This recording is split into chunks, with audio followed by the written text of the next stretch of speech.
જય શ્રી કૃષ્ણ, જય સ્વામિનારાયણ, જય યોગેશ્વર, જય જિનેન્દ્ર અને જય મહાદેવ. કેમ છો બધા? મારી ચેનલ એચએનએસ ફૂડ સ્ટેશનમાં તમારું સ્વાગત છે. વ્રત અને ઉપવાસ દરમિયાન આપણે બજારમાંથી ફરાળી લોટ લઈને તેમાંથી અવનવી વાનગીઓ તૈયાર કરતા હોઈએ છીએ. પણ શું તમને ખબર છે, આ ફરાળી લોટ ઘરે ખૂબ જ સરળતાથી બનાવી શકાય છે.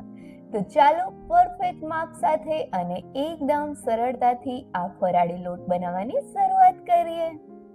ફરાળી લોટ બનાવવા માટે સૌથી પહેલાં એક વાસણ લઈ તેમાં 1 કપ મોરૈયો એટલે કે સાંબો લઈ લેશું અને ત્યાર પછી ગેસની સ્લો ફ્લેમ ઉપર આ સાંબાને ગરમ કરીશું. અહીંયા આપણે મોરૈયાને શેકવાનો નથી, ખાલી તેને ગરમ જ કરવાનો છે, જેથી તેમાં રહેલું બધું જ મોઇશ્ચર નીકળી જાય અને આપણે જ્યારે તેનો લોટ બનાવીએ ત્યારે એકદમ બારીક લોટ તૈયાર કરી શકીએ. અડધાથી 1 મિનિટ જેવું મોરૈયાને શેક્યા પછી હવે અહીંયા જોઈ શકાય છે કે મોરૈયો ધીમે ધીમે ગરમ થવાની શરૂઆત થઈ ગઈ છે. તો આ રીતે થોડો મોરૈયો ગરમ થાય એટલે તેમાં અડધો કપ સાબુદાણા ઉમેરીશું અને તેને મોરૈયા સાથે સરસ રીતે મિક્સ કરી લઈ બંનેને સાથે ગરમ કરીશું. અહીંયા ગેસની ફ્લેમ સ્લો હોય તેનું ખાસ ધ્યાન રાખવું.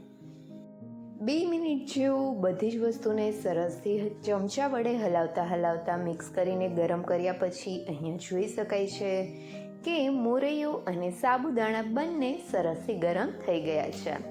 તો હવે ગેસની ફ્લેમ બંધ કરી દઈશું અને આ મોરૈયાને સાબુદાણાને થોડી વાર ચમચા વડે હલાવશું અને ત્યાર પછી તેને બરાબર રીતે ઠંડા થવા દઈશું.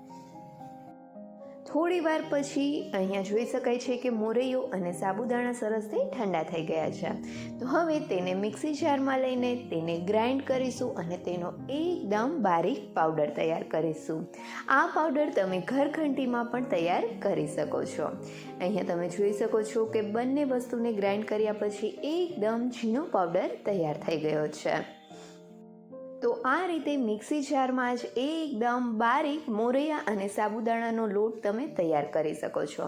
હવે ફરાળી લોટ બનાવવા માટે તેમાં અડધો કપ રાજગરાનો લોટ ઉમેરીશું અને ત્યાર પછી તેની સાથે જ અડધો કપ તપકીરનો એટલે કે સિંગોડાનો લોટ ઉમેરીશું. અહીંયા આ ફરાળી લોટ બનાવવા માટેનું માપ એકદમ સિમ્પલ છે અને હવે આ બધા લોટને સરસથી મિક્સ કરી લઈશું.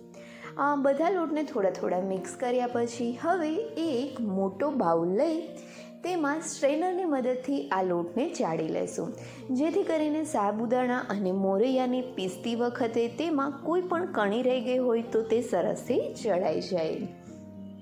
લોટને ચાળ્યા પછી જો તેમાં આ રીતે કોઈ થોડી ઘણી કણી રહી ગઈ હોય તો તેને મિક્સી જારમાં ટ્રાન્સફર કરી લેવી અને આ જ રીતે બધો લોટ ચાળીને તેમાંથી જે કણી નીકળી હોય તે મિક્સી જારમાં લઈ સરસથી તેને ફરીથી ગ્રાઇન્ડ કરી લેશું.